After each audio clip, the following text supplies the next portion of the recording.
The flashbulbs exploded like fireworks as Tanner Hayes stood at the podium in the grand ballroom of his five-star hotel, his voice steady despite the pounding in his chest. "Ladies and gentlemen, today I am proud to announce that I am marrying the man I love, Isaiah Rivera," he declared, and in that moment the world as he knew it shattered and rebuilt all at once. Reporters shouted questions, phones lit up with notifications, and Tanner felt the ground shift beneath his polished leather shoes. By sunrise the next morning, the Hayes Grand Hotel's reservation system had crashed under the weight of incoming bookings, each one tagged with messages of support from strangers who had never set foot in New York before. Tanner stared at the screen in his penthouse suite, coffee growing cold in his hand, wondering if the life he had guarded for 35 years had just become everyone else's headline. 5 years earlier, the same ballroom had hosted a charity gala where Tanner first noticed Isaiah. The young architect had been hired to redesign the hotel's rooftop lounge, and he moved through the crowd with quiet confidence, sketchpad tucked under one arm. Tanner, fresh off a board meeting that left him drained, had stepped outside for air and found Isaiah leaning against the railing, eyes tracing the skyline as if measuring its soul. "You look like you're redesigning the whole city," Tanner said, the words slipping out before he could stop them. Isaiah turned, smile easy and warm. "Just trying to make one small corner of it better." That night, they talked for hours about vision and legacy, about buildings that outlast the people who build them. By the time the gala ended, Tanner had offered Isaiah a permanent consulting role, but the real contract they signed was unspoken, forged in stolen glances and late-night texts that never quite said what they meant. The secrecy started small. A weekend drive upstate where no one knew their names. Dinners in Isaiah's modest Brooklyn apartment where the only witness was a sleepy cat. Tanner told himself it was protection for the hotel, for his family's old money expectations, for the empire his father had handed him with the warning that appearances were everything. Isaiah never pushed, but Tanner saw the flicker of hurt each time he left before dawn. "I'm not ashamed of you," Tanner would whisper against Isaiah's shoulder. "I'm just not ready for the world to own us yet." Isaiah would nod, fingers tracing circles on Tanner's back, but the silence that followed always felt heavier than any argument. Back in the present, Tanner's phone buzzed with his mother's name. He let it ring. The press release he had drafted at 3 a.m.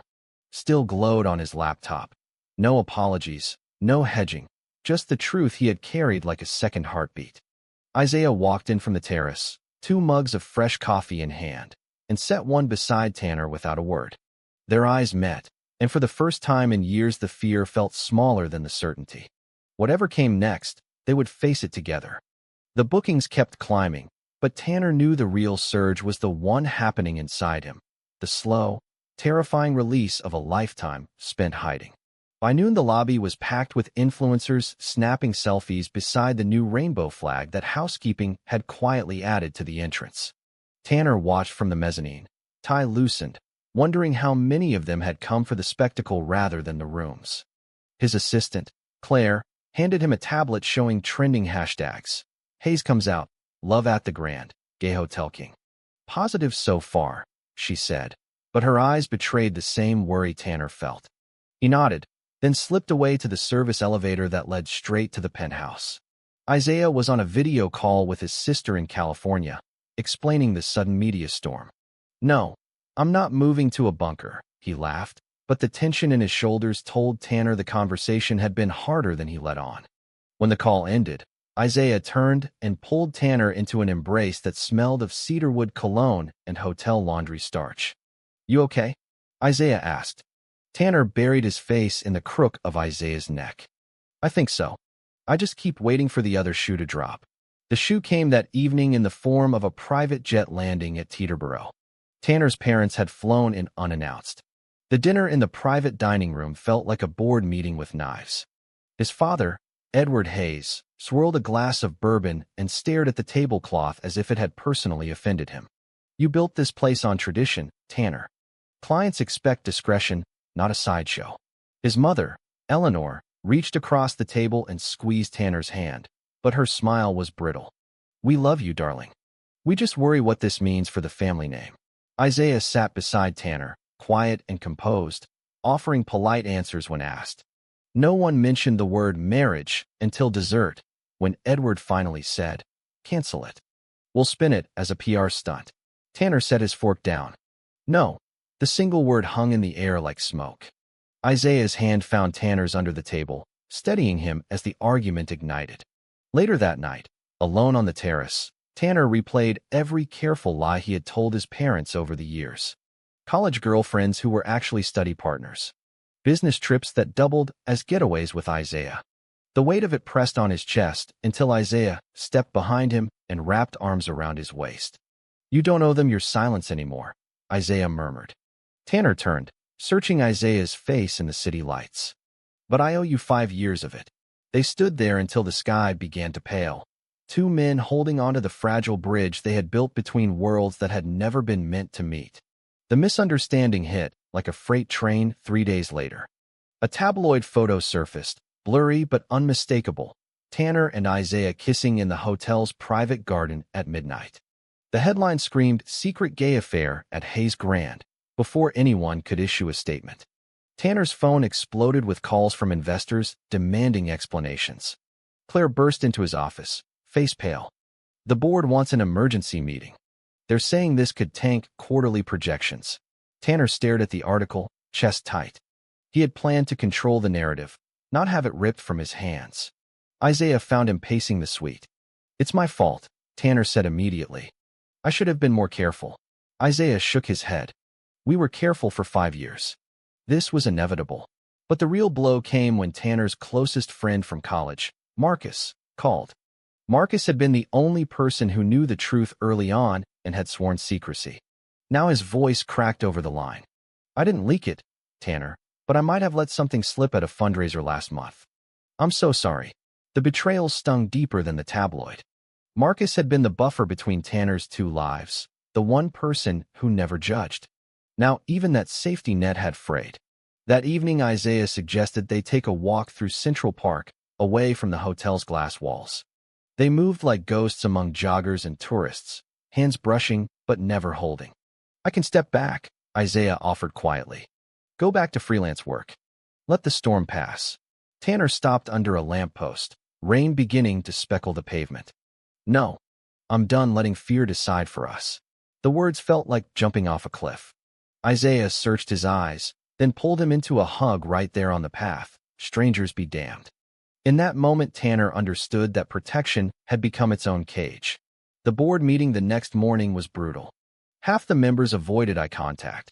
The other half asked pointed questions about brand damage. Tanner laid out the numbers. Bookings were up 37%, corporate retreats from progressive companies had tripled, and a major LGBTQ travel consortium had just inquired about hosting their annual gala. "This isn't damage," he said. "This is evolution." When the meeting ended, he walked out lighter than he had felt in years, even as his father's text lit up his phone. "We need to talk." Alone. The turning point arrived in the form of a single plane ticket. Edward Hayes had booked Tanner on a flight to their family estate in Connecticut for the weekend, no plus ones. Tanner almost refused, but Isaiah encouraged him. "Go. Say what you need to say. I'll be here when you get back." The drive from the airport felt like traveling backward in time. The same oak-lined driveway, the same stone mansion where Tanner had learned that emotions were liabilities. His mother greeted him with a hug that lasted too long. His father waited in the study, decanter already open. They talked for hours. Edward recounted every sacrifice he had made for the hotel chain, every deal sealed with handshakes and expectations. "I gave you everything so you wouldn't have to struggle," he said. Tanner listened, then spoke his own truth. The nights he had cried in hotel rooms after leaving Isaiah, the panic attacks before family holidays, the constant calculation of who might suspect. When he finished, the room was silent except for the grandfather clock. Edward stared into his glass. "I don't understand it," he admitted. "But I see what it's costing you." For the first time, Tanner saw cracks in the armor his father had worn his whole life. Sunday morning, his mother pulled him aside in the garden. "Your father is scared, not angry. Give him time." Tanner nodded, but the real gift came when he returned to the city. Isaiah met him at the hotel entrance with a small velvet box. Inside was a simple platinum band. "No pressure," Isaiah said. "Just a promise that whatever happens next, We choose each other. Tanner slipped the ring onto his finger right there on the sidewalk, cameras flashing from across the street.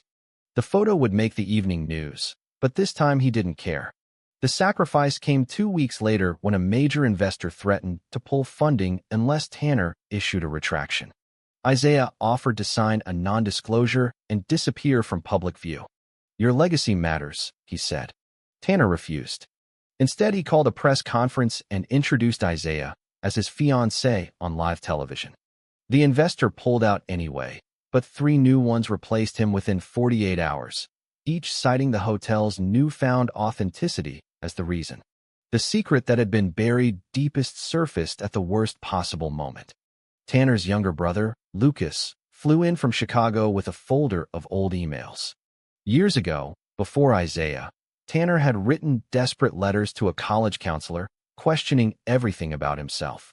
Lucas had found them while clearing out their father's safe. "I didn't know how to tell you," Lucas said, voice shaking. "Dad kept them. He never showed me until last week." The emails detailed Tanner's fear, his loneliness, the nights he had considered leaving the family business altogether. Reading them now felt like reading a stranger's diary. Isaiah sat beside him on the couch, hand on his knee, as Tanner processed the violation. "He kept them because he cared," Isaiah suggested gently. But the betrayal cut deep. That night Tanner confronted his father over the phone. Edward's voice was quieter than usual. "I thought if I ignored it, you'd outgrow it. I was wrong." The admission cracked something open between them. For the first time, Tanner heard his father say, "I'm proud of the man you've become, even if I don't understand all of it." The climax built the following weekend during the hotel's annual charity ball. Half the guests were there for the gossip, the other half to show support. Tanner and Isaiah stood at the top of the grand staircase, hands linked openly for the first time. Cameras flashed. A few older donors left early, but the room erupted in applause when Tanner raised their joined hands. In that moment, every misunderstanding, every secret, every sacrifice converged into something solid and real. Isaiah leaned in and whispered, "We made it." Tanner felt tears prick his eyes and didn't bother hiding them. The wedding took place on the hotel rooftop at sunset, simple and intimate despite the media helicopters circling overhead. Tanner's parents sat in the front row, his father's hand resting on his mother's knee. Lucas stood as best man, eyes shining with something like awe. Claire had organized everything down to the last white rose. When the officiant asked Tanner to recite his vows, he looked at Isaiah and spoke the truth he had practiced in silence for years. "I spent so long building walls to protect what I thought was my life. You taught me that the strongest foundations are the ones we build together, honest and unafraid." Isaiah's voice cracked only once as he promised to keep choosing Tanner every single day. After the ceremony, guests danced under strings of lights while the city sparkled below. Tanner pulled Isaiah aside, near the railing where they had first talked all those years ago. "Thank you for waiting," he said. Isaiah smiled, the same easy smile that had started everything. "Thank you for finally jumping."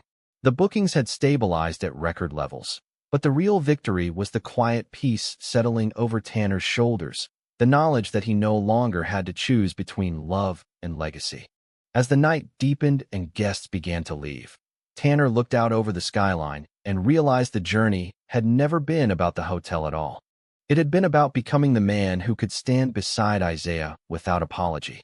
The world had changed in small, visible ways, but the biggest change was the one no camera could capture. 2 men who had finally come home to themselves. Can true love and authenticity always overcome family expectations and societal pressure? Or do some secrets remain too costly to reveal?